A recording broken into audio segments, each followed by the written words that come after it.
उसको स्वीकार करते हैं। भगवान जगन्नाथ का एक भक्त हुआ सालवेग, मुस्लिम था। उनके पिता मुस्लिम थे, मां ब्राह्मणी थी। पिता ने जबरदस्ती एक ब्राह्मणी को अपहरण किया और उसको जबरन गर्भवती कर दिया। सालवेग की माता अपने आप को समुद्र में नष्ट करने के लिए जाने लगी, लेकिन तभी मन में विचार करती है कि मेरे साथ तो जो हुआ मेरे कर्मों की गति के अनुसार हुआ, लेकिन इस बालक का क्या दोष है जो मेरे गर्भ में है? इसका क्या अपराध है? इसका तो कोई अपराध नहीं है, मैं इसको क्यों नष्ट कर रही हूं? उन्होंने मन में विचार किया, क्यों ना मैं इस बालक को जन्म दूं और श्री जगन्नाथ जी का भक्त बनाऊं। जब उस बालक ने जन्म लिया, पिता का नाम कालवेग और पुत्र का नाम रखा सालवेग। सालवेग की माताजी बचपन से ही सालवेग को श्री जगन्नाथ जी के सुंदर सुंदर चरित्र सुनाती थी। जगन्नाथ जी की भुजाएं ऐसी हैं, जगन्नाथ जी का मुखमंडल ऐसा है, श्री जगन्नाथ जी के नेत्र ऐसे हैं, श्री जगन्नाथ जी का भात का स्वाद ऐसा है, श्री जगन्नाथ जी का नील पर्वत ऐसा है, श्री जगन्नाथ जी का नील चक्र ऐसा है, श्री जगन्नाथ जी की ध्वजा की महिमा ऐसी है, नव कलेवर की सब सुनाती थी उसकी मां। और सालवेग बैठ करके उन्हीं को ही श्रवण करता था। एक दिन सालवेग अपनी मां के साथ छत पर बैठा था, तभी गांव के लोग बैलगाड़ियों में भर भर के जा रहे थे। जगन्नाथ स्वामी नयन पथगामी भवतु में, श्री जगन्नाथ महाप्रभु की जय, ऐसा जय जयकार करते हुए जा रहे थे। सालवेग ने अपनी मां से पूछा, मां ये सब कहां जा रहे हैं? और ये सब जिनकी आप कथा सुनाती हो जगन्नाथ जी, उनका नाम उच्चारण क्यों कर रहे हैं? तो उनकी मां ने बताया, बेटा वो नाथ साल में एक बार भक्तों को दर्शन करने के लिए श्री मंदिर से बाहर आते हैं और श्री क्षेत्र से बाहर आकर के रथ में विराजमान होकर सबको दर्शन देते हैं। आज मुझे माफ करना, आप जगन्नाथ जी के चरित्र में आया तो नहीं था कि मैं जगन्नाथ जी बोलूं, लेकिन ये आके पहले ही हाथ पे बैठ गए। ये पहले ही आके मेरे ऊपर बैठ गए ना, आज तो को मुझे याद करना ही पड़ेगा। तो इसलिए मैं बोल नहीं रहा हूं, ये बुलवा रहे हैं मुझसे, इसलिए सुन लो सब लोग। कल मिलने जा रहे हैं ना, तो इसलिए आज से ही ठाकुर जी मन बुद्धि चित्त सब पर अपना भाव रख रहे हैं। तो सालवेग ने पूछा कहां जा रहे हैं? तो मां ने बताया कि साल में एक बार जगन्नाथ जी रथ पर बैठते हैं और सबको दर्शन देते हैं। लाखों लोग उनके रथ को खींचते हैं। कई लोग जो विजातीय हैं या जो भारतीय हिंदू नहीं हैं, उनको मंदिर में प्रवेश वर्ज्य है। इसलिए ऐसे भक्तों के लिए ठाकुर जी बाहर आते हैं जिनको मंदिर में प्रवेश नहीं मिल पाता। कई विदेशी लोग भी हैं, तो उनके लिए ठाकुर जी रथ पर बैठ करके बाहर आते हैं और सबको दर्शन देते हैं। तब सालवेग ने कहा, मां मैं भी जाऊं? आपने आज तक मुझे बताया है कि वो कैसे हैं, लेकिन मैंने कभी उनको नेत्रों से निहारा नहीं है। मां आपकी आज्ञा हो, आपकी अनुमति हो तो मैं भी जाऊं इन लोगों के साथ, मैं भी उस जगन्नाथ जी का दर्शन करके आऊं। मां ने कहा, बेटा तू जानता है तेरे पिता का स्वभाव कैसा है। यदि तुम हठपूर्वक चले भी गए तो तुम्हारे पिता तुम्हारे पीछे से हो सकता है कि मुझे जीवित ना छोड़ें, और लौट के तुम आओ तो तुम्हारे साथ क्या होगा ये भी मैं कुछ कह नहीं सकती। इसलिए बेटा भलाई इसी में, तुम यहीं से केवल श्रवण करके अनुभव करो जगन्नाथ जी का, दर्शन तो भूल जाओ कभी होंगे। क्यों? क्योंकि मैं सालवेग का पुत्र हूं, क्योंकि मैं एक मुस्लिम खानदान में जन्मा हूं, इसलिए वो नाथ मुझे नहीं स्वीकार करेंगे। केवल इस भाव की वजह से वो इतनी अनुमति नहीं देंगे कि मैं उनको अपने नेत्रों से निहार सकूं। सालवेग की मां ने समझाया, बालक रोने लगा, मुझे जाना है जगन्नाथ जी के पास।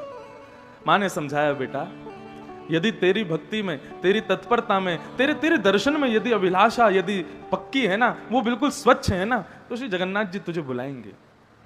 मैंने सुना है कि जब कोई अपने भाव उनके सामने प्रकट करता है तो उनको बहुत प्रिय है। तेरे भीतर जो भाव हो, यहीं से पूर्व की ओर मुख करके बैठ जा, वहीं जगन्नाथ जी का मंदिर है, यहां से कोसों दूर है, लेकिन तू बैठ जा और यहीं से अपने हृदय में जो तूने छवि आज तक बनाई है उस छवि का स्मरण करके अपने भाव कह दे ठाकुर जी से।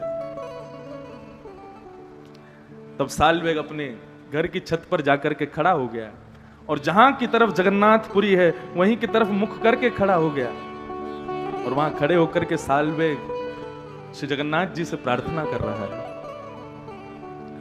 अहे नील शैल प्रबल मत्वावरण प्रबल मत्वावरण मुआरत नलनी बनकु कर द्रलन अहे नील शैल प्रबल मत्वारण प्रबल मत्वावरण मुआरत नलनी बनकु कर द्रलन अहे नील शैल। अरे ओ नीलाचल पर्वत के मतवाले हाथी जगन्नाथ,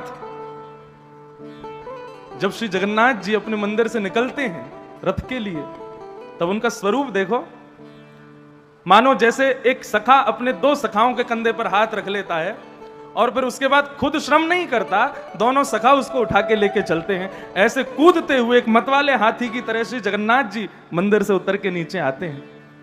वहीं बैठा बैठा वो साल्वेग कह रहा है, अरे नीलाचल पर्वत के मतवाले हाथी जगन्नाथ, मेरे हृदय के आर्त रूपी कमल के इस वन को आकर के तुम अपनी सूंड से, तुम अपने चरणों से इसका सर्वनाश कर दो भगवान। आपने द्रौपदी का चीर बढ़ाया, पांडवों की रक्षा की, सबके लिए कृपा करने के लिए पधारे, तो इस साल्वेग पर कृपा क्यों नहीं कर रहे हो नाथ? मुझ पर भी कृपा करो।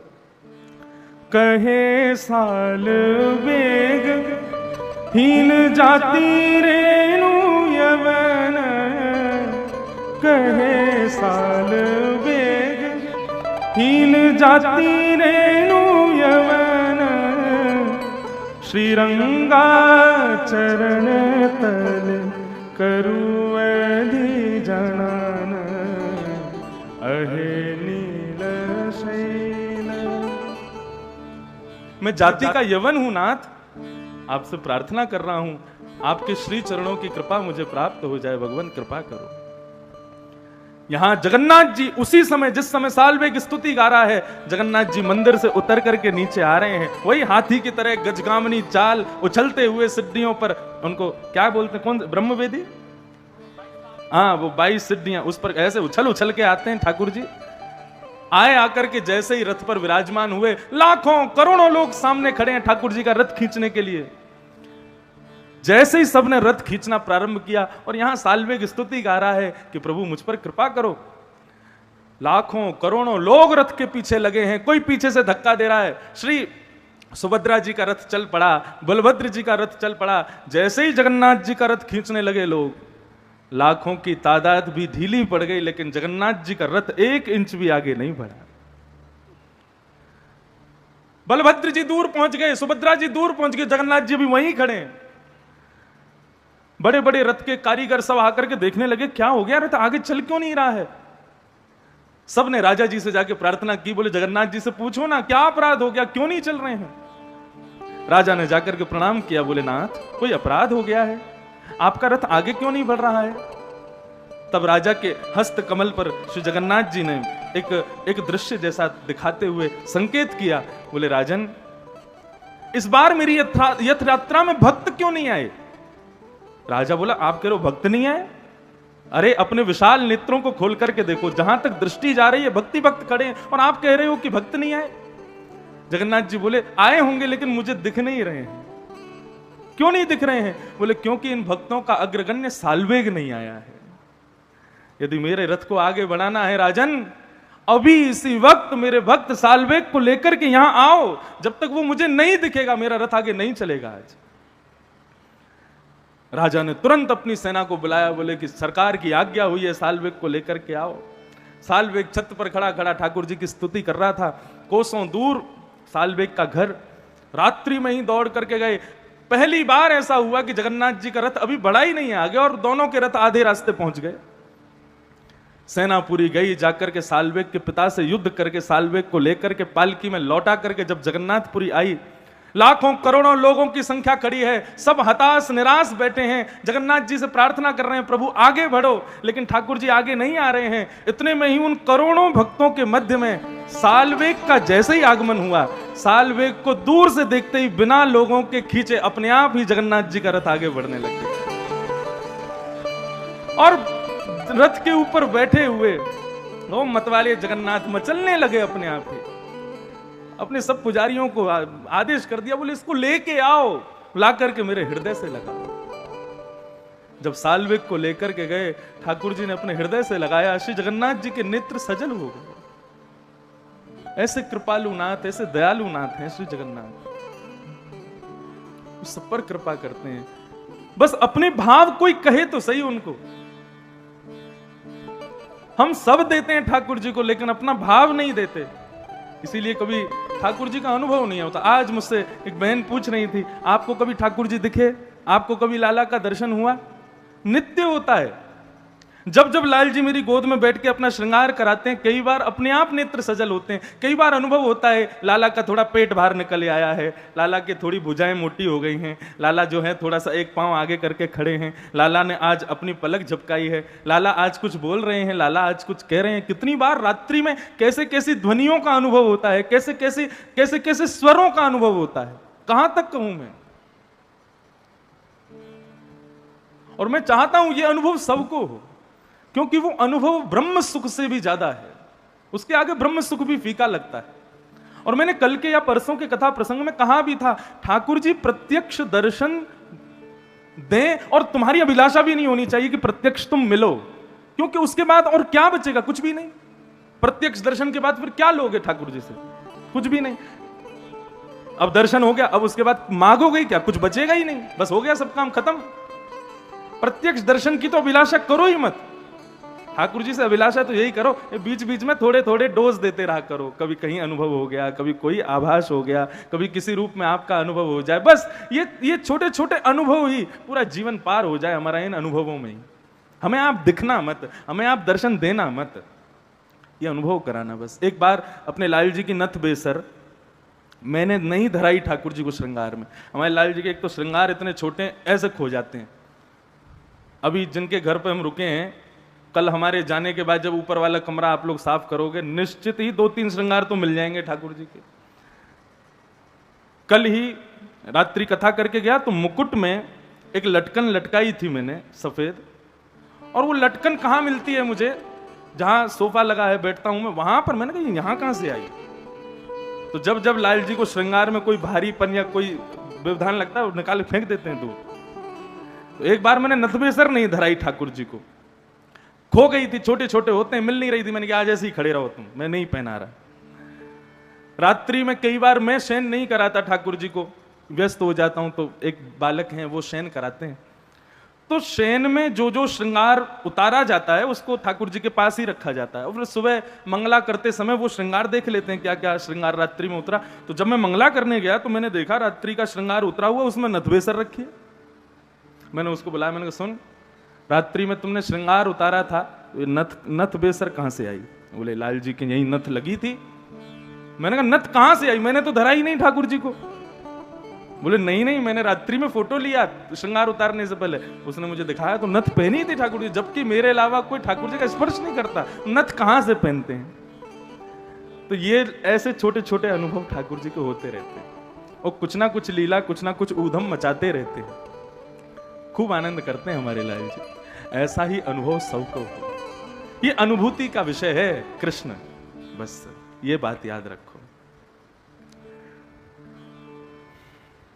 तो कल हम लोगों ने श्रवण किया कथा में, ठाकुर जी ने गोवर्धन धारण किया, गिरिराज पर्वत धारण किया। 7 दिन 7 रात्रि पर्यंत ठाकुर जी ने गोवर्धन धारण किया, और 7 दिन बाद जब इंद्र को लगा कि अब तो ब्रजमंडल बह गया होगा, तबाह हो गया होगा, तब उसने मेघमालाओं को और अपने समस्त सैनिकों को आज्ञा की कि यदि ब्रज डूब गया हो तो वर्षा बंद कर दो। सबने बताया, बोले महाराज ब्रज में तो धूल उड़ रही है। बोले धूल उड़ रही है? हमने प्रलय कालीन मेघमालाएं सारी खत्म कर दी, तुम कह रहे हो धूल उड़ रही है? अरे पृथ्वी नहीं, तीनों लोकों को डुबा देगा, इतना जल बहाया है हमने, और तुम कह रहे हो धूल उड़ रही है? बोले आप खुद ही देख लो। जैसे ही इंद्र ने आकाश से दर्शन किया तो क्या पाया, सांवरे सलोने नंद नंदन अपनी कन्नी उंगली पर 7 कोस लंबे चौड़े गिरिराज पर्वत को धारण करके खड़े हैं। लाखों ब्रजवासी उस गोवर्धन पर्वत के नीचे खड़े हुए हैं। शेषनाग ने आकर के चारों तरफ से बांध बना दिया है कि बाहर का पानी भीतर ना आ जाए। नारायण का सुदर्शन चक्र गोवर्धन पर्वत के ऊपर इतनी द्रुत गति से दौड़ रहा है कि गिरने वाली समस्त पानी को सुखा रहा है। और अगस्त मुनि एक कोने में बैठ करके जो पानी बाहर है उसको पी रहे हैं। इंद्र ने जब ये दर्शन किया, ये दर्शन करके उसको घबराहट होने लगी, उसके पैरों तले जमीन खिसक गई। बोले राम राम राम, मैंने बहुत बड़ा अपराध कर दिया। बोले मैंने तो इनको बेलूपिया समझा था, मैंने तो इनको साधारण बालक समझा था। अरे मेरी मति कैसे मारी गई, ये तो साक्षात नारायण है, साक्षात योगेश्वर हैं। इंद्र ने अपनी समस्त मेघमालाओं को कहा अभी इसी वक्त ब्रजमंडल छोड़ करके भागो। आज 7 दिन बाद आकाश साफ हुआ। 7 दिन तक पता ही नहीं चल रहा था कब दिन हो रही है कब रात्रि हो रही है। लाला खड़े हैं इसी भाव से। एक पद है, मैं गा दूं उसे। बिहाग। आहा, ये नंददास जी ठाकुर जी के सखा हैं कलयुग के, इन्होंने ये भाव गाया है। बोले कि ठाकुर जी की गिरिराज लीला, इसका भाव पक्ष क्या है। बोले कि श्री गोवर्धन नाथ जी ठाकुर जी के कर पल्लव पर नृत्य कर रहे हैं। जब गिरिराज जी नृत्य करना प्रारंभ करते हैं, थिरकना प्रारंभ करते हैं, तो ठाकुर जी की वंशी में अपने आप ध्वनि प्रकट हो जाती है। तो लाल जी भी कहते हैं अच्छा अकेली मत बजे, आजा मेरे होटन पे आजा। ठाकुर जी वाकू अपने अधर पे धारण कर लें। जब ठाकुर जी की मधुर वंशी बजन लगे तो आकाश के बादल कहें कि हम लोग वर्षा कर रहे हैं या ब्रजमंडल को डुबावे के काजे, अरे आज लाल जी की सेवा यदि कर देंगे तो हमारा जीवन भी धन्य हो जाएगा। तो इतनी टाइमिंग पर गर्जना होती है, मानो लगता है मृदंग बज रहा है क्या।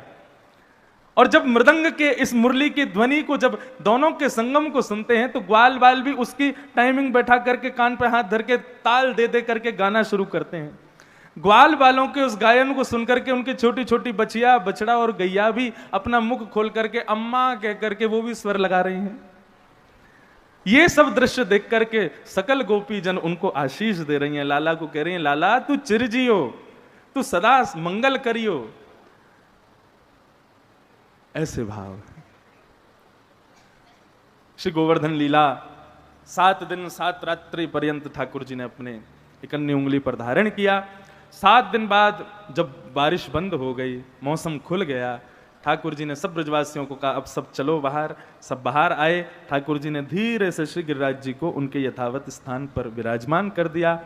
इतने में ही इंद्र की टोली आती दिखी तो भगवान बोले अब ब्रजवासियों के सामने इसको क्या मैं आशीर्वाद दूंगा। तो ठाकुर जी ने एकांत में गए और जाकर के इंद्र को खूब सुनाई। ठाकुर जी ने बोले कि तुम इंद्र हो तो इसका मतलब ये थोड़ी है तुम कुछ भी करोगे। बोले प्रभु मुझे क्षमा कर दो। और इंद्र ने भगवान की स्तुति गाई। पिता गुरुस्त्वं जगतामधीशो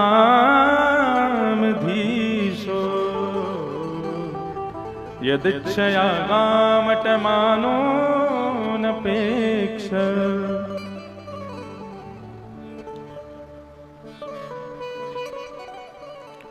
आप मेरे पिता हैं, आप मेरे गुरु हैं। दुरत्यय काल उपात दंड। मैं आपकी शरण में हूं भगवान। आप मेरे पिता हो, गुरु हो, और पिता गुरु को अधिकार है अपने बालकों को दंड देने का। आप मुझे दंड दीजिए भगवान, आप जो दंड देंगे मुझे स्वीकार है। ठाकुर जी ने थोड़ी देर तो उसको डांटा, लेकिन फिर बाद में इंद्र को अपने हृदय से लगा लिया। ब्रह्मा जी ये दृश्य देख रहे थे। ब्रह्मा जी बोले मुझसे गलती हो गई, मुझे तो आज तक क्षमा नहीं किया आपने, और ये इंद्र को आप गले से लगा रहे हो। आपको पता ब्रह्मा ने क्या किया? कल मैंने सुनाया नहीं था कथा में। भगवान एक दिन ग्वाल बालों के संग बैठ करके वनभोज कर रहे थे, और उस वनभोज के मध्य में ठाकुर जी ने मधुमंगल के मुख पर लगी हुई कढ़ी को अपनी जिह्वा से चाट लिया। अब ये लीलाएं कहते हैं तो फिर पद याद आते हैं, और पद फिर बड़े थोड़े कठिन होते हैं गाने में, लेकिन मुझे बहुत सुख मिलता है। लगता है आपको समझ में आएंगे कि नहीं। एक भाव है, आज दधी मीठो मदन गोपाल। आज ठाकुर जी सबको दही बांट रहे हैं, सारे ग्वाल वालों को। तो बांटते बांटते ये स्तुति हुई, सारा दही खत्म हो गया। 2-3 ठाकुर जी के सखा रह गए। बोले लाला ऐसो दही हम कबहू ना चाखो, सुन गोकुल के नाथ। इतनो मधुर दही हमने कभी ना खायो। तो पीछे जो रह गए वो बोले लाला हमको तो मिलो ही ना, दही सबरो खत्म है गयो। तो ठाकुर जी कितना सुंदर भाव कहते हैं, बोले जो नहीं पायो सुनो मेरे भैया, जिनको दही नहीं मिली वो क्या करो, मेरी हथेली चाट, आ जाओ मेरे हाथ में अभी दही लगो, आके वाकू चाट लो। तो सब ग्वाल वाल आए, ठाकुर जी की उंगलियां बांट ली सबने, हाँ लाला ये तेरी है, ये मेरी है, ये बाकी है, और सब ठाकुर जी की उंगली में लगे हुए दही को ही चाट रहे हैं। अब इस सब दृश्य को देख करके देवताओं को लगे, बोले ये यज्ञ भोक्ता भगवान है, इनके लिए इतनी पवित्रता, इतनी स्वच्छता, इतनी अपरसता, इन सब का हम विचार करते हैं, और ये यहाँ पे ये ग्वाल बालों के संग झूठा कूटा खा पी रहे हैं। इंद्र को, ब्रह्मा जी को लगा, बोले कि ये ना भगवान नहीं है। क्यों?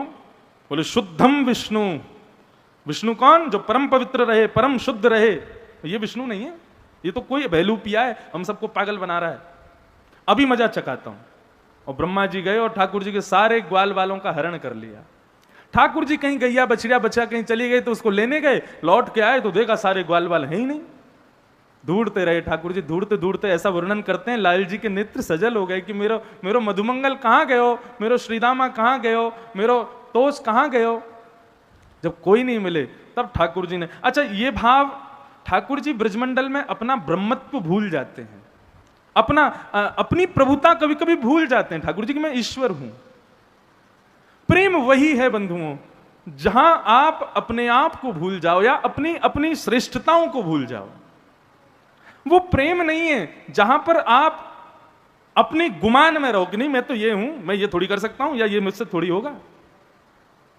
प्रेम तो तभी जानो जब आप अपने प्रभुता को भूल जाओ। मैं कौन हूं इस बात का भी आपको अंदाजा ना हो। लोग खूब ऑब्जेक्शन करते हैं मेरे ऊपर भी, आप भागवत के वक्ता होकर के क्रिकेट खेलते हो। मैंने कि हम महाराज बने ही रहे, केवल ज्ञान उपदेश करें, मंच से बैठ करके अपने कमरा में जाके हरिनाम संकीर्तन करें और फिर दूसरे दिन कथा में ही मिलें। मैंने कि उससे क्या फायदा, 26 साल की उम्र है अभी छोटे से तो कथा करने लग गए। कोई हमारे यार दोस्त मित्र तो है नहीं, कथा सुनने वाले श्रोता ही मेरे मित्र हैं। उनके संग यदि एक आध घंटा थोड़ा यहां मन का मंथन कर लें और वहां तन का मंथन कर लें तो उसमें भेद क्या है। और एक बात कहूं, राहुल केला पहली जगह नहीं है जहां हम क्रिकेट खेलते थे, मैं सब जगह खेलता हूं। रुचि हो तो लोगों को बोलता हूं आओ, नहीं है रुचि तो हम आपस में ही खेलते हैं। लेकिन जहां लोग आते ही हैं, उन्होंने हम भी आएंगे महाराज जी खेलने, उसके बाद प्रभाव अलग पड़ता है कथा का। मैंने देखा, मैं एक महाराज बना रहा हूं, तुम एक श्रोता बने रहो, एक दूरी सी बनी रहे तो मेरी कथा का उतना प्रभाव नहीं होगा, मुझे ऐसा लगता है। यदि हम मित्र हो जाएं आपस में, ये व्यासपीठ और वो श्रोता पीठ, ये दोनों कभी कभी एक दूसरे से मिला करें, गलवैयां डाल के घुमा करें तो बात का प्रभाव अलग पड़ता है। फिर उसका आनंद एक अलग होता है। केवल कथा हो तो उसकी याद रहेगी, लेकिन ये सब भी हो जहां पे हम अपनी प्रभुता को छोड़ें, हम गुरु जी, हम महाराज जी, हम ये जी, हम वो जी, अरे कहां तक बने रहोगे। ये सब छोड़ के इससे थोड़ा बाहर निकल के यदि सबके साथ में आनंद किया जाए ना, तो मुझे ऐसा लगता है कि जो बात मैं 4 घंटे में समझाने में इतने उदाहरण करता हूं, वो एक मित्रता के भाव से यदि समझाऊंगा तो जल्दी समझेगा व्यक्ति। सुबह जिसने मुझे बोल्ड आउट किया वही मेरी कथा में बोल्ड हो जाए, तभी तो आनंद आएगा। उसको भी लगे मैंने महाराज जी को आउट कर दिया, क्योंकि कथा में तो बोल्ड मैं ही करता हूं सबको। हाँ, कहीं तो ऐसा मौका मिले जहां आप भी बोल्ड करो मुझे, तो ये एक आनंद है, ये सुख है। प्रेम वही है जहां आप अपनी प्रभुता को भूलो, प्रभुता से बाहर निकलो, अपने श्रेष्ठताओं को भूल जाओ, वही प्रेम है। ठाकुर जी भूल जाते हैं कि मैं ईश्वर हूं। आज ठाकुर जी ने देखा ग्वाल बाल कहां गए, तभी नेत्र बंद करके देखा तो ब्रह्मा के कृत्य पर ठाकुर जी को रोष आया। ब्रह्मा, तुमको शर्म नहीं आती? यदि मैं प्रभुता भूल करके इन बालकों के संग झूठा कूटा खा रहा हूं तो तुमने मुझ पर ही संशय कर लिया। रुको अभी बताता हूं। जितने ग्वाल बालों का ब्रह्मा ने हरण किया, उतने ही ग्वाल बाल ठाकुर जी ने अपने अंग से प्रकट कर दिए। सब मधुमंगल, श्रीदामा, तन सुखा, मन सुखा, धन सुखा, सब ठाकुर जी ने प्रकट कर दिए। और इतने ही नहीं, उनके वस्त्र भी, उनके टिफिन भी, उनके मटके भी, उनकी गैया भी, उनकी बचिया बछड़ा भी, सब ठाकुर जी ने अपने में से प्रकट कर दिए। कर्तुम अन्यथा कर्तुम समर्थ ईश्वर। ईश्वर किसे कहते हैं? जो कोई ना कर सके वो जो कर सके। उसी को तो ईश्वर कहते हैं। सबको प्रकट कर दिया और ठाकुर जी ने अपने में से सबको प्रकट करके और सबके संग वही मित्रता के भाव से गलवैया डाल करके ठाकुर जी चलने लगे। ब्रह्मा ने 1 वर्ष बाद विचार किया कि जरा देखूं तो सही, बहलूपिया कृष्ण विरह में रो रहा होगा, मेरे सखा कहां हैं, मेरी गैया कहां हैं, जरा देखूं तो सही उसको जाके। नीचे आकर के देखा तो जितने ग्वाल बाल ब्रह्मलोक में मूर्छित पड़े हैं उतने ही ग्वाल बाल वहां विचरण कर रहे हैं। ब्रह्मा ने मन में विचार किया, मुझसे बहुत बड़ा अपराध हो गया, मुझसे बहुत बड़ी गलती हो गई, मैंने ठाकुर जी की परीक्षा ली। वापस ब्रह्मलोक जाने लगा कि चलो ग्वाल बालों को वापस कर दूं, क्षमा मांग लूंगा। ब्रह्मलोक, यहां ब्रह्मा तो पृथ्वी पर आया था, भगवान ने जैसे देखा ब्रह्मा पृथ्वी पर आया तो भगवान ब्रह्मा का रूप धारण करके ब्रह्मलोक चले गए और ब्रह्मलोक के जो पहरेदार थे उनसे कह दिया, सुनो आजकल हमारे जैसे दिखने वाले बेलूपिया बहुत घूम रहे हैं, यदि कोई मेरे जैसा दिखने वाला दूसरा आवे तो मेरी आज्ञा है मार पीट के भगा देना उसको। और ठाकुर जी ब्रह्मा बन के भीतर चले गए। इतने में आए ब्रह्मा जी, बोले कि ग्वाल वालों को ले जाऊं, वापस कर दूंगा। जैसे ही ब्रह्मलोक में प्रवेश करने लगे द्वारपालों ने रोका। बोले कहां जा रहा है? बोले जा रहा है, यही तमीज है आप लोगों की? हाँ, साक्षात ब्रह्मा से ऐसे बात करते हो? बोले तेरे जैसे ब्रह्मा बहुत डोलते हैं, चल भाग यहां से। बोले अरे मैं ब्रह्मा हूं। बोले तू ब्रह्मा है तो फिर भीतर कौन बैठा है? बोले भीतर कौन बैठा? बोले हाँ हमारे ब्रह्मा तो अभी अभी आए थे, आकर के बोले कि बेलूपिया घूम रहे हैं 2-4, कोई आवे तो भगा देना, हमें सब पता है तुम बेलूपिया हो। ब्रह्मा बोला मेरे जैसा कोई आया था। तो ब्रह्मा समझ गए ब्रह्मा का रूप धारण करने की सामर्थ्य केवल और केवल नारायण में। ब्रह्मा ने स्वीकार कर लिया, हाँ मैं बेलूपिया हूं, हाँ मैं नकली हूं, लेकिन एक बार असली ब्रह्मा का दर्शन करा दो। रुको पूछ के आते हैं हम। भीतर गए, सबने जाकर के, भगवान बैठे थे ब्रह्मा बन करके, सबने पूछा, बोले वो नकली ब्रह्मा खड़ा है बाहर बेलूपिया, क्या करें? बोले लाओ भीतर लाओ उसको। ब्रह्मा जी को लेकर के भीतर गए। ब्रह्मा जी ने सामने नारायण स्वरूप में ब्रह्मा को बैठे देखा। सबको तो वो ब्रह्मा दिख रहे थे, लेकिन ब्रह्मा जी को साक्षात नारायण के रूप में दिखाई दे रहे थे। कान पकड़ करके क्षमा मांगी, हे प्रभु मुझे क्षमा कर दो, मुझसे अपराध हो गया। ठाकुर जी ने क्षमा नहीं किया। भगवान उठ के चले गए वहां से, बोले तुम करो तुमको जो करना, हम क्षमा नहीं करेंगे। लेकिन आज इंद्र ने भी अपराध किया, ठाकुर जी ने हृदय से लगा लिया, उसको क्षमा कर दिया। ब्रह्मा जी प्रकट हो गए, बोले इतना बड़ा आप भेदभाव आपने क्यों किया? मेरे से गलती हुई तो मुझे तो आज तक क्षमा नहीं किया, और इंद्र की गलती पर आप उसको हृदय से लगा रहे हो। ठाकुर जी बोले तुमने जो किया था उसमें मेरे भक्तों को और मुझको दोनों को वियोग हुआ था, हम दोनों एक दूसरे से दूर हो गए थे। लेकिन इंद्र ने जो किया है उसकी करनी से सब ब्रजवासी मेरे पास आ गए, मेरे समीप आ गए, मेरे चरणों में आ गए। इसलिए मुझे इंद्र की करनी पर ज्यादा क्रोध नहीं है। जिस कारण से भक्त ठाकुर जी से दूर होता है वो कारण बंधुओं कोई भी क्यों ना हो, ब्रह्मा भी क्यों ना हो, ठाकुर जी को वो प्रिय नहीं है। और जिस कारण से हम जगन्नाथ जी के समीप आ जाएं वो कारण श्री जगन्नाथ जी को प्रिय है, जगन्नाथ जी को भाता है। इसलिए किसी कारण से यदि आप कथा नहीं सुन रहे, जगन्नाथ जी का दर्शन करने नहीं जा रहे, तो उस कारण को ठाकुर जी का दुश्मन ही समझना। बोले इसके वजह से ठाकुर जी नाराज होंगे। लेकिन यदि किसी कारण से ठाकुर जी के समीप पहुंच जाओ तो वो कारण ठाकुर जी को अति प्रिय है। वैसे तो अकारण होना चाहिए प्रेम, प्रेम भी किसी कारण से हो तो प्रेम नहीं है, स्वार्थ है। प्रेम तो बिना कारण का होना चाहिए। इंद्र पर ठाकुर जी मोहित हो गए, रीझ गए, और इंद्र से कहा, इंद्र कोई बात नहीं, अब अपने इंद्रत्व को संभालो और हम अब आगे की लीला करते हैं। आज गायों ने भगवान का नामकरण कर दिया और ठाकुर जी को एक नवीन नाम प्रदान किया, गोविंद। ये गोविंद नाम जो है ये गायों ने रखा है भगवान का। ठाकुर जी को अपने सारे नामों में सबसे प्रिय नाम है गोविंद। यदि कोई व्यक्ति गोपाल कहकर के पुकारे, कृष्ण कहकर के पुकारे, मनमोहन कह के पुकारे, कान्हा कहकर के पुकारे, ठाकुर जी सुनते हैं। लेकिन यदि कोई गोविंद कहकर के पुकारे तो ठाकुर जी कहते मैं सुनता नहीं, मैं तत्क्षण वहीं पहुंच जाता हूं। क्यों? बोले गोविंद नाम का उच्चारण व्यक्ति जब करता है तो मुझे ऐसा लगता है कि मेरी गैया मुझे बुला रही है। और ठाकुर जी बोले मैं सब काम छोड़ के जाता हूं। इसलिए सबको चाहिए ठाकुर जी को एक बार तो गोविंद कहकर के दिन में पुकारा करो, हे गोविंद कहां हो, ऐसे पुकारा करो। कभी चलते फिरते उठते बैठते सहज ही ठाकुर जी का नाम उच्चारण करते रहा करो, ठाकुर जी को सुख मिलता है उसमें। हम जितने व्याकुल होते हैं ना जगन्नाथ जी से मिलने के लिए, अभी मैं आ रहा था, एक माता जी मुझसे कह रही आप जगन्नाथ जी जा रहे हैं, मेरा प्रणाम कह देना। कुछ लोग कथा लाइव सुन रहे हैं तो उनके भी मैसेज फोन आ गए, महाराज जी आप जगन्नाथ जी जा रहे हो, हमारा प्रणाम कहना। तो मुझे लगता है लोग कितने व्याकुल, लेकिन लोग व्याकुल नहीं, जगन्नाथ जी भी व्याकुल होते हैं आपसे मिलने के लिए, आपको देखने के लिए। कब दिखोगे, कब मिलोगे, उनको भी व्याकुलता रहती है कि मेरा भक्त कब आएगा मेरे समीप। ठाकुर जी को नाम मिला गोविंद। आगे श्रीमद् भागवत में एकादशी व्रत की कथा बताई गई। बंधुओं, एकादशी के दिन वैष्णवों को व्रत करना चाहिए, अन्न का सेवन नहीं करना चाहिए। क्यों? क्योंकि एकादशी के दिन अन्न में पाप का निवास होता है।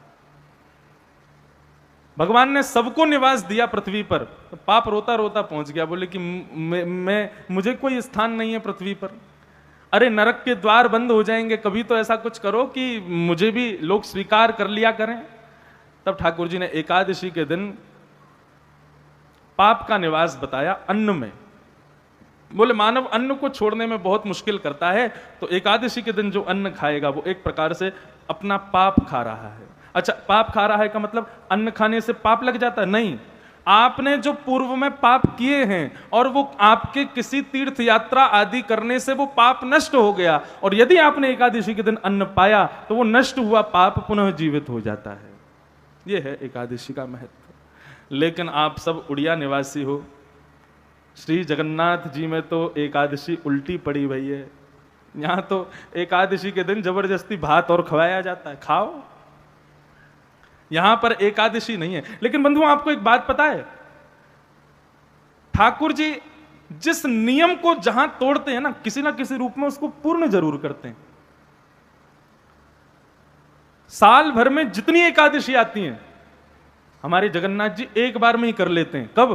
जब स्नान पूर्णिमा के बाद ठाकुर जी बीमार होते हैं और कितने दिन के लिए मंदिर बंद रहता है, उतने दिन तक ठाकुर जी दाल भात नहीं खाते, ठाकुर जी का भोग नहीं लगता। पूरे दिन ठाकुर जी केवल और केवल वो पीते हैं, काढ़ा पीते हैं। तो ऐसा माना जाता है कि श्री जगन्नाथ जी के साल भर की एकादशी तभी हो जाती है। ठाकुर जी इतने दिन व्रत करते हैं, अन्न तो खाते नहीं, तो उनकी एकादशी हो जाती है उतने दिन में। बहुत सुंदर सुंदर भाव हैं जगन्नाथ जी के। बोले जगन्नाथ जी इतना दाल भात खाते हैं, इतना दाल भात खाते हैं कि उनका जो है पेट खराब हो जाता है। तो फिर उसके बाद ठाकुर जी इतने दिन तक दाल भात को तिलंजलि दे करके और केवल काढ़ा पी करके रहते हैं, और एक प्रकार से एकादशी का भी मान रखते हैं, व्रत करते हैं नाथ। तो इसलिए वैष्णवों को चाहिए कि एकादशी का व्रत तो किया करें। उस दिन अन्न का सेवन नहीं करना चाहिए, वर्ज्य माना गया है। दूसरा भाव मैं ऐसा मानता हूं, हम लोग क्या है, हम लोग इतने स्वार्थी जीव हैं, हमको हर चीज में यह जानना जरूरी है कि इससे हमको मिलेगा क्या, फायदा क्या होता है। हम एकादशी करेंगे तो फिर उससे हमको क्या मिलेगा। हम लोग इतने ज्यादा स्वार्थी हैं कि हमको सब चीज में चाहिए। एकादशी के लिए भी लोग पूछते हैं इससे फायदा क्या होता है महाराज जी। अरे कभी कभी कोई काम बिना फायदे के भी करने चाहिए। कई काम ऐसे भी होते हैं जिसमें यह नहीं देखा जाता कि इससे फायदा क्या होगा, बस वो करना चाहिए। लेकिन फिर भी लोग पूछते हैं कि इससे फायदा क्या होता है। देखो, तो व्रत क्यों किया जाता है? व्रत करने से आयु बढ़ती है, आयु में वृद्धि होती है व्रत करने से। हम लोगों की आयु क्षीण होती है अन्न खाने से। हम जितना अन्न खाते हैं उतनी आयु हमारी कम होती चली जाती है। यदि हम एक दिन भी अन्न का सेवन नहीं करते हैं तो उस दिन अन्न ना खाने से हमारी आयु वर्धन होता है। एक भाव तो ये, और दूसरा भाव ये कि भैया जिस प्रकार माताएं अपने पति की दीर्घायु के लिए करवा चौथ का व्रत करती हैं, ऐसे ही वैष्णव भक्त वृंद अपने लाला की सुख समृद्धि के लिए एकादशी का व्रत करते हैं कि अरे लाला, हम तो को कछु दे ना सकें, हमारे पास सबसे मूल्यवान हमारा जीवन है, हम एक दिन व्रत करके एक दिन की आयु जो हमको मिली है वो लाला हम तेरे चरणन में प्रदान करें। ये एकादशी का भाव। लेकिन वृद्ध, छोटे बालक और बीमार, इनके लिए कोई दोष नहीं है। लेकिन जो बढ़िया हिष्ट पुष्ट हैं, बढ़िया चंगे होके डोल रहे हैं और उसके बाद भी एकादशी नहीं कर रहे हैं, तो फिर बेटा समझ जाओ थोड़ा सा, एकादशी के दिन अन्न नहीं खाना चाहिए। और चावल तो बिल्कुल ही नहीं खाने चाहिए। वो बात अलग है कि आप जगन्नाथपुरी चले जाओ तो बात अलग है, लेकिन जगन्नाथपुरी से आने के बाद फिर अगली एकादशी भी करना, फिर द्वादशी भी करना, तो उसको पिछली एकादशी को कर लेना पूर्ण कहीं ना कहीं। ऐसे मैनेज करते हुए चलो अपने भाव को। और अब यहां प्रारंभ होती है रास पंचाध्याय की कथा, श्रीमद् भागवत के प्राण स्वरूप भगवान के रास की कथा। रास की कथा में हम लोग प्रवेश कर रहे हैं। भगवान पिता रात्रि शरदोत्फुल्ल मल्लिका विक्षरन्तुं मनश्चक्रे योगमायामुपाश्रित। भगवान पितारात्रि शरदोत्फुल्ल मल्लिका विक्षरन्तुं मनश्चक्रे योगमायाम उपाश्रित। बंधुओं, रास क्या है पहले ये समझो। बहुत ध्यान से सुनिए, सब लोग इधर देखो, ध्यान से श्रवण करो। रास, इसके मध्य में विराजमान जो आ की मात्रा है, यदि उसको हटा दिया जाए तो क्या बचेगा? रस। रस और रास दो भाव हैं। रस किसे कहते हैं और रास किसे कहते हैं, इतना यदि समझ लिया तो रास समझ में आ जाएगा। फिर आपके मन में कभी भी संशय नहीं उत्पन्न होगा कि ठाकुर जी ने गोपियों के संग रास क्यों किया। कई लोगों के मन में आज तक संशय होता है। अभी आज वैसे मैंने प्रश्न पत्र पढ़े नहीं, कल पढ़ दूंगा सारे, लेकिन एक व्यक्ति ने कुछ कहा है। हाँ, मेरा प्रश्न यह है कि उत्सव मनाने के लिए क्या इस प्रकार आशीर्वाद फेंक फेंक कर देना उचित है? ये गोकुल नहीं है, आज का समय है, हर कोई एक दूसरे का छीनने में लगा है। ऐसा करके किसी का भाव आया। देखो, आपके भाव को प्रणाम करते हैं जिन्होंने भी लिखा है, लेकिन ठाकुर जी के जन्मोत्सव की बधाई आपको विशेष व्यक्ति मान करके हाथ में बड़ी धीरे से दी जाए तो वो बधाई नहीं मानी जाती। बधाई तो लुटाई जाती है, जिसके अधिकार की होगी वो ले लेगा उसको। बधाई तो लुटाई जाती है, और ये लूटना और लुटाना, ये दो अंतर। देखो, लूटना वैसे एक प्रकार से गलत माना जाता है। जैसे हमने कहा अरे उसने उसको लूट लिया, तो सुनने में लगता है अरे राम राम राम, लूट गया बेचारा। लेकिन ठाकुर जी के भाव में बोले क्या लूट रहे हैं? बोले बधाई लूट रहे हैं ठाकुर जी के जन्मोत्सव की। तो यहाँ लूटना भी भक्ति माना जाता है। यहाँ पर आप इसमें भी यही भाव देखो। आप कितने बड़े बड़े लोग उस दिन यहाँ खड़े थे, कोई धनवान होगा, कोई करोड़पति होगा, कोई खरबपति होगा, लेकिन खरबपति लोग भी ठाकुर जी के जन्मोत्सव पे दया लुटाई और एक दूसरे पे कूद रहे हैं, छीन रहे हैं, ले रहे हैं। यहां पर आप अपनी प्रभुता ही छोड़ रहे हो। ये गोकुल नहीं है ऐसा तो मानना ही नहीं, आपकी दृष्टि में नहीं होगा। लेकिन भागवत जिस दिन विराजमान हो जाती हैं उस दिन से ये परिसर, ये राउल केला तो नहीं है, ये तो वृंदावन है, ये तो ब्रजभाव है। और अगर आप अब भी इसको राउल केला मान रहे हो, तो राउल केला में कथा आपको समझ में आ ही नहीं सकती। ये कथा के भाव आपको छुएंगे नहीं, आपकी आंखें सजल होंगी नहीं, आपके पैर थिरकेंगे नहीं। ये पैर थिरकना, नेत्र सजल होना, हृदय में ठाकुर जी से मिलन की उत्कंठा आना, ये तो केवल और केवल ब्रज में हो सकता है। और कथा जहां जाती है वो ब्रजी हो जाता है। ये ब्रज वृंदावन है। कल के बाद राउल केला है, लेकिन अभी तो ये वृंदावन है। परसों आओगे ना तो यहां बैठने का मन नहीं करेगा आपका। और परसों की क्या कह रहे हो, कल 10:30 बजे के बाद 12 बजे यहां बैठ के दिखा देना आप। आपका मन लगेगा, मन करेगा भाई मुझे कुछ हो रहा है, मेरा मन बहुत उच्चाटित हो रहा है, मुझे लेके चलो यहां से। क्यों? 7 दिन तक तो तुम यहीं झूमे थे, अब क्या हुआ? क्योंकि इस प्रांगण को वृंदावन बनाने वाला ये भागवत ग्रंथ अब यहां से प्रस्थान कर चुका है। अब ये राउल केला ही है। इसलिए ये भाव तो कथा में कहीं भी हो, ये तो रखना ही नहीं कि हम छत्तीसगढ़ में सुन रहे हैं, उड़ीसा में सुन रहे हैं, बंगाल में सुन रहे हैं, या उसके किसी विशेष क्षेत्र में सुन रहे हैं, शहर में सुन रहे हैं। कथा होने के बाद तो वो वृंदावन ही है। ये वृंदावन है बंधुओं। और ठाकुर जी की बधाई जिसने लूटी वो जीवन भर के लिए माला माल हो जाएगा। इसीलिए उसको लूटा जाता है और उसको लुटाया जाता है। दूसरा भाव एक और था कि भाई ये भाव भी आता है कभी कभी कि लुटाया हमने, चरणों में गिरता है, ठाकुर जी का प्रसाद है। तो देखो, ठाकुर जी की निर्माल्य वस्तु ठाकुर जी के प्रांगण में यदि चरणों में गिरे तो उसका दोष नहीं होता। ऐसे तो श्री जगन्नाथ जी के अब लोग भीतर से तुलसी लुटा रहे हैं और भीतर से मालाएं फेंक रहे हैं, खूब पैरों में गिरती हैं, लेकिन मंदिर प्रांगण में, उस पवित्र प्रांगण में उसका दोष नहीं माना जाता। हाँ, वो बात अलग है, आप इस प्रांगण से बाहर गए और वहां जाकर के आपने ठाकुर जी के प्रसाद को गिराया और उस पर पैर रख दिया, तो उसका भी पाप नहीं लगता। उससे होता क्या है, उससे पुण्य खत्म होते हैं, पुण्य क्षीण होते हैं। तो ये तो पावन पवित्र है और ठाकुर जी की बधाई तो लुटाई ही जाती है। रस में और रास में भेद क्या है, मैं ये बता रहा हूं। रस किसे कहते हैं? आप लोग पहले दिन कथा सुनने के लिए आए, तो फिर दूसरे दिन क्यों आए कथा में? 7 दिन की कथा थी, एक ही दिन सुन लेते, दूसरे दिन से अपने घर में काम देखते, अपना कारोबार देखते, अपना सब कुछ देखते, लेकिन आप क्यों आ रहे हो? मुझे गोपाल जी बार बार कहते हैं, हमारे रिश्तेदार नातेदार राउल केला के लोग जो नहीं भी आ पाए थे, वो यूट्यूब पे देख के उनको लगा भाई इससे वंचित नहीं रहना, वो भी भागे सुनने के लिए। क्यों? क्योंकि आपको कथा में रस आया था, आपको कथा में स्वाद आया था। भले ही कान से ले रहे थे, लेकिन स्वाद आ रहा था, कथा में सुख मिल रहा था। ये रस आना, स्वाद आना, ठाकुर जी की कथा में सुख मिलना, ये सब कुछ रस है। जहां आप ठाकुर जी से मिलने के लिए जाते हो, ठाकुर जी का सुख रस लेने के लिए जाते हो, वो रस है।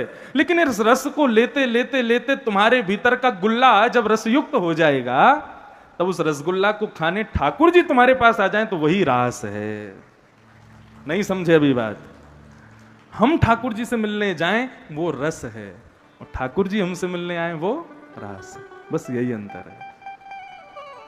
हम जगन्नाथपुरी जामें वो रस है, लेकिन श्री जगन्नाथ जी हमारे पास अपने आप आ जाएं, ये रास है। ये अपने आप आ रहे हैं, बस यही अंतर है। लेकिन रास की परिस्थिति होती कब है? जब सामने वाला भक्त रस युक्त हो जाता है। उसने इतना रस लिया, इतनी कथाएं सुनी, इतना वृंदावन गया, इतना रस में सराबोर हो गया कि उसके रस को चखने के लिए जगन्नाथ जी खुद को रोक नहीं पाए, पहुंच गए उसके यहां। वो रास है। एक भक्त की कथा सुनाता हूं, उसका नाम था भोंदू। क्या नाम था? भगवान का एक मित्र था, उसका नाम था भोंदू। आज से 100 वर्ष पहले वृंदावन में एक गौड़िया वैष्णव संप्रदाय के गुरुजी हुए, उनका नाम स्मरण नहीं है। उनका आश्रम था, उनके आश्रम में गौशाला में गायों की सेवा करता था एक व्यक्ति, उसका नाम तो कुछ और था, लेकिन वो इतना सीधा था कि सब उसको भोंदू बोलते थे, और भोंदू बोल बोल के उसका नाम ही भोंदू पड़ गया। अब तो सब बोलते भोंदू ये कर दे, भोंदू ऐसा कर दे, भोंदू यहां चला जा, भोंदू वहां आ जा। इतना सीधा था कि कोई उससे बोल देता था ना कि भाई जो है भगवान अभी यहां पे बैठे थे, तो वो उसी स्थान को लिपट जाता था, उसी को प्रणाम। अच्छा भगवान बैठे थे यहाँ पे, हाँ सुगंधी तो आ रही है, जबकि सुगंध होती नहीं थी, लेकिन उसका भाव ऐसा होता था कि वो कोई उसको झूठ भी बोलता था तो सत्य मान लेता था, इसलिए सब उसको भोंदू बोलते थे। एक दिन गुरुजी कथा सुना रहे थे और भोंदू गौशाला में गायों की कमर पर सहलाते हुए वहीं बैठा बैठा सुन रहा था गुरुजी को। तो गुरुजी कह रहे थे कि ठाकुर जी मुकुट पहन करके और सुंदर अलकावलियां बिखेर करके, सुंदर जो है अपना श्रृंगार करके गौ चारण करने के लिए जाते हैं, और जब गाय ठाकुर जी के मुखमंडल को देखती हैं, ठाकुर जी के मुख पर जब पसीने आ जाते हैं, तो गाय मन में सोचती है लाला के चेहरे पर छोटे छोटे छोटे छोटे पसीने के बिंदु आ गए हैं, कितने प्यारे लाला लग रहे हैं, क्यों ना इनका श्रृंगार करें। तब गाय सोचती है हम पर हाथ तो है नहीं, हम कैसे श्रृंगार करें। तो गाय ठाकुर जी को घेर लेती हैं, जोर जोर से कूदना शुरू करती हैं, और गायों के चरणों से उठने वाली धूल जाकर के ठाकुर जी के पसीने से चिपक जाती है, और जैसे ही धूल शांत होती है ठाकुर जी का मधुर श्रृंगार हो जाता है। इस भाव का वर्णन कर रहे थे गुरुदेव, और भोंदू बैठा बैठा सुन रहा था, नेत्रों से आंसू बहा रहा था। जब उसने कहा गाय ठाकुर जी का श्रृंगार करती, तो बगल में गाय बैठी उसके खुर को प्रणाम करने लगा। तेने श्रृंगार कियो लाला को, तेने लाला को बहुत बढ़िया श्रृंगार कियो। इतना प्यारा भाव। उसके मन में एक प्रश्न प्रकट हुआ। जब सब सभा पूरी हुई तो अपने गुरुदेव के पास गया, बोले गुरुजी, बोले हाँ भोंदू बोलो, लाला गैया चराने कहां जाते थे? बोले ठाकुर जी जाते हैं भांडीरवन, यमुना के पल्ली पार। भांडीरवन तो मैं भी जाता हूं गैयाओं को लेके रोज। बोले हाँ वहीं आते हैं ठाकुर जी। क्या आज भी आते हैं ठाकुर जी वहां पे? बोले हाँ आज भी आते हैं। बोले जिसका भाव प्रबल हो उसको दर्शन देते हैं। भोंदू ने तो रात भर अब मन बना लिया कि मैं इतने सालों से जा रहा था, मुझे तो पता ही नहीं था, मैं तो जाके एक पेड़ के नीचे सो जाता हूं, गैया चरती रहती हैं, अब कल से नहीं सोऊंगा, कल से ठाकुर जी को खोजना है, कहां है। गया और वहां जाकर के गाय चरने लगी, और भोंदू बैठ गया, कभी इधर देखे कभी उधर देखे, लाल जी आ रहे होंगे, कन्हैया गैया चरा रहे होंगे यहाँ पे कहीं पे, कभी कोई आवाज ध्वनि कहीं से सुनाई देती, दौड़ करके पहुंच जाता देखने की कन्हैया आए कि नहीं आए। एक दिन, 2 दिन, 3 दिन, 4-5 दिन बीत गए, लेकिन ठाकुर जी नहीं आए। लेकिन उसके भाव में कोई कमी नहीं हुई, उसका भाव उसी रूप में। आज उसका भाव उमड़ घुमड़ करके राधा रमन जी को लाने में बाध्य हो गया। आज ठाकुर जी का मन नहीं लग रहा मंदिर में। बोले ये भोंदू रोज जाता है, रोज खोजता है मुझे, चलो आज इसको दर्शन देते हैं। भोंदू एक वृक्ष के नीचे बैठा था, तभी उसने देखा दूर से धूल उड़ती हुई आ रही है, और वो धूल कुछ और नहीं, सामने से असंख्य गायों का झुंड आ रहा है, उनके पैरों से धूल उड़ रही है। भोंदू देखने लगा तो देखते ही देखते उन विशाल गौवंश के मध्य में जैसे ही कुछ गायों ने अपना मार्ग प्रशस्त किया, तो मध्य में श्याम सलोने ठाकुर जी पीतांबरी पहने हुए, अपने हाथ में लकुट लिए, गैया चराते भये, इधर उधर हाँकते भये, गैयान को मधुर स्वर मुख से निकालते हुए, सुंदर मुस्कनिया के साथ में उसके करीब आ रहे हैं। जब उसने ठाकुर जी को देखा, रूप माधुरी देख करके मेरो मन गिरधर छवि पे अटक्यो, ललित त्रिभंगी चाल पे चल के चिबुक चारु गड़ी ठटक्यो, मेरो मन गिरधर छवि पे अटक्यो। जैसे ही ठाकुर जी उसके समीप से निकलने लगे, भोंदू गया जाकर के उनके रूप माधुरी को देखने लगा। बोले आप यशोदा के लाला हो ना? बोले हाँ, हम यशोदा के लाला हैं। तू कौन है? बोले मोए तो सब लोग प्रेम से भोंदू बुला में। ठाकुर जी ने जैसे उसका नाम सुना खूब जोर से हंसे। बोले वाह भैया, तेरा नाम बड़ो प्यारो, भोंदू? बोले हाँ, मुझको सब भोंदू बोले। आपके दर्शन की बहुत इच्छा थी, बहुत वर्षन से आपके दर्शन की अभिलाषा थी, आज मेरी मनोकामना पूरी है गई। ठाकुर जी आ जाओ, मेरे पास बैठ जाओ। ठाकुर जी बैठ गए। ऐसे सुंदर श्याम सुंदर बगल में बैठे भोंदू के। भोंदू कभी उनकी आंख देख रहा है, कभी नाक देख रहा है, कभी होठ देख रहा है, कभी सुंदर कान देख रहा है, सर्वांगीण अंग का दर्शन कर रहा है। ठाकुर जी बोले बगल में बैठा लियो तेने, हम जा रहे कहीं पर रोक लियो तेने, मैं तो नंद बाबा के पास नंद भवन जा रहे हो, मुझको बहुत जोर से भूख लगी है, अब चल मुझको जान दे, तू तो कछु खवावे को पिवावे को ना। भोंदू बोला अरे नहीं नहीं ठाकुर जी, मैं भी लाया हूं भोजन, आप पाना चाहोगे तो देख कर और जल्दी निकार, भोजन के काज तो सदा हम तो तैयार हैं। इतने में ही भोंदू ने सूखी रोटी और सूखी रोटी पे गुड़ रख करके ठाकुर जी को दे दियो। ठाकुर जी बड़े प्रसन्न हो गए और वही गुड़ तोड़ तोड़ करके रोटियों की ऐसे गोल गोल पुंगी बना करके ठाकुर जी पा रहे हैं, गुड़ खा रहे हैं। 1 रोटी खाई, 2 रोटी खाई, 3 रोटी खाई, 4 रोटी खाई, 6, 7, 8 रोटी खा गए, 10-15 रोटियां खा गए। भोंदू के लिए कुछ छोड़ा ही नहीं। भोंदू देखता रहा, ये खावे में हूं कितने प्यारे लग रहे हैं। लाला अब तेरे काजे तो कछु पचो नहीं। भोंदू बोलो कोई नहीं, मैं यमुना जल पी लूंगा। लाला कल से एक काम करियो, ज्यादा सी सामग्री लाइयो, तू भी खावेगो मैं भी खाएंगे, दोनों संग संग खाएंगे। बोले ठीक है।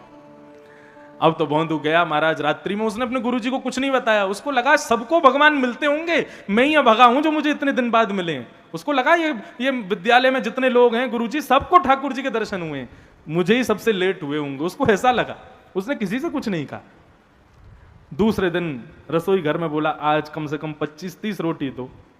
रसोईया बोला भोंदू इतनी रोटी ले जा कहां जाएगा भाई? अरे ले जानी है बस दे दो। बोले नहीं पहले गुरुदेव से आज्ञा दिला तब देंगे। अरे भाई तुम भी कैसी बात कर रहे हो? बोले नहीं पहले गुरुदेव से आज्ञा दिलवाओ। गुरुदेव के पास गया, बोले गुरुदेव रोज तो मैं 15 रोटी ले जाता हूं, लेकिन आज मैं चाह रहा हूं 30 रोटी ले जाऊं। भोंदू 30 रोटी ठीक है, खाने में कोई दिक्कत नहीं, ले जाना, लेकिन इतनी रोटी तुम अकेले खा लोगे? नहीं अकेला नहीं खाऊंगा ठाकुर जी। गुरुजी वो ना वो आते हैं। कौन आते हैं? बोले गोपाल जी आते हैं, नंद नंदन आते हैं, यशोदा नंदन आते हैं। कल इतने भूखे थे मेरी सारी रोटी खा गए, मैं भूखा रह गया, तो इसलिए मैंने सोचा थोड़ी उनकी ले जाऊं थोड़ी अपनी ले जाऊं। भोंदू ने जब ये बात कही तो गुरुदेव को उसकी बात पर संशय नहीं हुआ।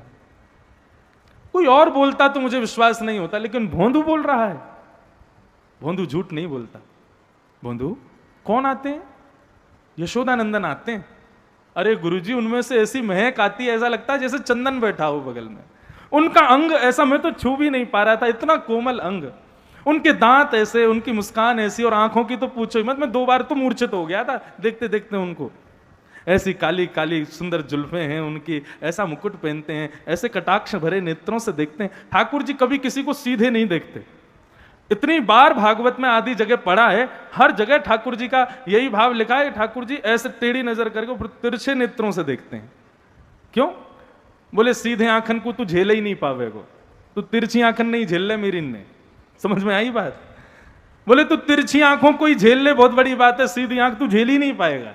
इतने इतने भयंकर ठाकुर जी के कटाक्ष नेत्र हैं, इतने सुंदर हैं ठाकुर जी के नेत्र। ठाकुर जी की रूप माधुरी का वर्णन कर रहा था और यहां सदगुरुदेव भगवान के नेत्र सजल हो रहे थे। बोले ये भोंदू है, इसने कोई धर्मशास्त्र नहीं पढ़े, इसने कभी भागवत गीता अध्ययन नहीं किया, इसने कभी किसी ठाकुर जी के रस रूप का कभी चिंतन वर्णन किया नहीं है, सुना नहीं है, लेकिन आज ये बोल रहा है और ऐसे रूप का वर्णन कर रहा है जो हम वर्षों से पढ़ते आ रहे हैं, हमने भी कभी नहीं किया। निश्चित ही इसको ठाकुर जी का दर्शन हुआ है। उन्होंने कुछ नहीं कहा, उन्होंने कहा भोंदू अपने गोपाल जी तेरे सखा हो गए? बोले हाँ मुझसे सखा बन गए, कल मेरे गलवैया में हाथ डाल के बैठे थे। वो जैसे जैसे बतावे गुरुजी उतना रोमे और कहें तो कल एक काम करोगे? बोले क्या? अपने गोपाल जी को लेकर के यहाँ आश्रम पे आओ, उनको यहाँ लेके आओ। अरे गुरुदेव मैं लेके आऊं? बोले हाँ, वो तो आपके बुलावे से वैसे ही आ जाएंगे। बोले नहीं आएंगे, तुम लेके आना। आप तो मिले होंगे ना कई बार उनसे? हाँ बोंदू मिले हैं, लेकिन तुम लेके आना। बोंदू बोला अरे मैं तो जरूर लेके आऊंगा। बोंदू तो नाचने लगा, आज 30 रोटियां लेकर के गया, जाकर के अपने स्थान पर बैठ गया, ठाकुर जी की प्रतीक्षा करने लगा। ठाकुर जी अपने समय से आ गए, आकर के बोले भोंदू आज तो बहुत ही भूख लग रही है, जल्दी खोल। भोंदू ने रोटियां खोली, सुंदर गुड़ आदि लेकर, आज कुछ ज्यादा सामग्री लाया था, ठाकुर जी को दिया, लो प्रभु पाओ प्रेम से। ठाकुर जी रोटी खाने लगे। भोंदू बोला सरकार एक निवेदन करूं? ठाकुर जी बोले बोलो। तुम मेरे सखा हो ना? बोले हाँ मैं सखा हूं तेरा, तो मेरी एक बात मानोगे? बोले कहा। मेरे गुरुदेव तुमको देखना चाहे, मेरे गुरुदेव ने आज्ञा करी है कि कल मैं आपको लेके गुरुदेव के पास चलूं, वहीं आश्रम में ही बढ़िया रोटी पाएंगे, वहीं आनंद करेंगे, आप मेरे संग चलोगे ना? ठाकुर जी बोले भोंदू देख तू हमारो मित्र है, तू हमारो सखा है, तू जो कहेगो सो करेंगे, लेकिन तेरे गुरुदेव के पास नहीं जाएंगे। क्यों नहीं जाओगे गुरुदेव के पास? बोले क्योंकि तू मेरा सखा है, मैं तोते मिलूं, तोते बात करूं, तोते सब काम करूं, तेरे गुरुजी को बीच में मत लावे तू। भोंदू बोला अरे वो मेरे गुरुजी जिनने मुझको आपके बारे में बतायो, आपको परिचय करायो, वो गुरुजी बुला रहे हैं, वो तो मुझसे भी बड़े हैं, आप चलो ना। ठाकुर जी बोले सब करेंगे लेकिन गुरुजी के पास नहीं जाएंगे। नहीं जाओगे? बोले नहीं जाएंगे। आखिरी बार पूछ रहा हूं, नहीं जाओगे? बोले नहीं जाएंगे। उसने सारी रोटियां बांधी, बोले तो फिर अब भोजन भी नहीं मिलेगा आपको। और ठाकुर जी के हाथ में जो रोटी थोड़ी सी बची हुई थी वो भी छीन ली उनसे, ये भी दो, ये गुरु जी के घर की रोटी है, जब गुरु जी से नहीं मिल रहा तो उनके यहाँ की रोटी क्यों खानी? और सुनो कल से अपनी गैया लेके वहां जाया करना, यहाँ आना नहीं, ये मेरी जगह है, यहाँ मैं अपनी गैया लेके आता हूं, मेरी गैयाओं को दिक्कत होती है जब आपकी गैया आ जाती है, तो कल से यहां मत आना। ठाकुर जी बोले ऐसे क्यों कर रहे हो? बोले या तो कहो कि गुरु जी के पास चलोगे, नहीं तो आपकी और मेरी आम पाम 100 साल की कुट्टी, आपकी और मेरी कट्टी है जाएगी। ठाकुर जी मुस्कुरा रहे हैं, बोले अरे भोंदू तेरे तो सखा है ना, हम तो से तो मिले, अब गुरु जी से मिलवावेगो, परसों कहेगो मेरे विद्यार्थी विद्यालय के उनते मिलो, फिर वाके बाद कहेगो मेरे पड़ोसी उनते मिल लो, वाके बाद कहेगो उनते मिल लो। बोले मैं कोई से नहीं मिलवाऊंगा, लेकिन मेरे गुरु जी से मिलो। ठाकुर जी बोले हम नहीं मिलेंगे। तो ठीक है फिर या तो अभी उठ के चले जाओ, और नहीं जा रहे हो तो मैं जा रहा हूं यहां से। और भोंदू ने उठाया अपना सारा सामान, अपनी गैया इकट्ठी करी और ठाकुर जी से बोले अब आज के बाद दिखना नहीं हमको, हम जा रहे हैं। ठाकुर जी बार बार करें भोंदू रुक जा, अरे भोंदू ने एक बात तो सुन, अरे भोंदू ऐसे मत करे, लेकिन बोलो कि एक ही बात पे पीछे मुड़ के देखूंगा कि मेरे गुरुदेव के पास जाओगे कि नहीं जाओगे। भोंदू चलने लगा, थोड़ी दूर पहुंचा, थोड़ी दूर और पहुंचा। जैसे ही भोंदू बिल्कुल गायब होने वाला था, बहुत दूर पहुंचने वाला था, श्री राधा रमन जी से रहा नहीं गया। हमारे जगन्नाथ महाप्रभु व्याकुल हो गए, बोले मेरा भोंदू मुझसे दूर जा रहा है, मेरा सखा मुझसे दूर जा रहा है। दौड़ने लगे ठाकुर जी, और दौड़ करके गए और भोंदू के पीछे कंधे पर जाकर के लद गए। बोले तुम मुझको छोड़ के जाएगो? बोले तो पहले बताओ चलोगे मेरे गुरु जी के पास? बोले चल ऐसे ही लेके चल, चलेंगे तेरे गुरु, और आज ही चलेंगे, चल। और भोंदू अपने पीठ पर लटका करके ठाकुर जी को लेकर के आया, अपने गुरुद्वार पर आकर के, अपने गुरु घर पर आकर के कीर्तन करने लगा, गुरु जी जल्दी बाहर आओ, देखो कौन आया। जैसे ही गुरुदेव आए, उनके 50 साल से तपस्या में लगे हैं, 50 सालों से ठाकुर जी का चिंतन कर रहे हैं, आज तक कभी अनुभूति नहीं हुई। आज जैसे ही अपने कक्ष से बाहर आए तो क्या देखा? गौशाला में गायों की सेवा करने वाला, सना रहने वाला, गोबर में संलिप्त रहने वाला, भोला भाला बिल्कुल अनपढ़ गंवार भोंदू, और उसके कंधे पर श्री जगन्नाथ जी लटके हुए हैं, गुरुदेव के द्वार पर आए हैं।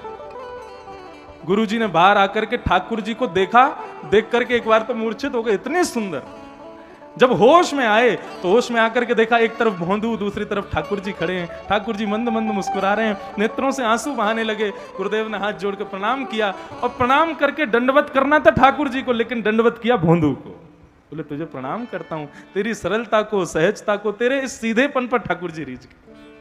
हम इतने ज्ञानी विद्वान, हमसे ठाकुर जी कभी नहीं मिले और तेरे पास देख कितने प्रेम से आ गए तेरे साथ। तो ये है रास।